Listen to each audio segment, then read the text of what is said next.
পৌষ পার্বণ মিটে গেলেও এখনও পর্যন্ত আমার বাড়িতে পিঠের পর্ব মিটল না। ওই জন্য আজকে সকাল হতে না হতেই আবার বসিয়ে দিয়েছিলাম গরম গরম রসবড়া। তারপরে ছাদে গিয়ে আগের দিনের করা বড়িগুলো একটু ওলটপালট করে দিচ্ছিলাম। আজকে যাব মাদের বাড়িতে, তার জন্যই রেডি হচ্ছিলাম। মা কালকে হঠাৎ করেই ফোন করে বলল বাবা নাকি বাজার থেকে আমার একটা প্রিয় মাছ নিয়ে এসেছে। তো ওই জন্য আমরা যেন আজকে দুপুরবেলা মাদের বাড়িতে খাই।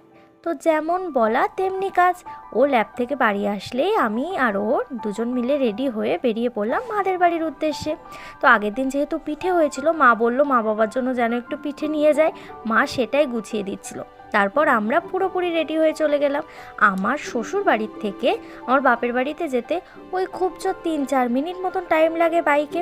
তো বেরিয়ে গিয়েছিলাম, গিয়েই বসে পড়েছিলাম খেতে, কারণ দুজনের লেগেছিল প্রচণ্ড খিদে।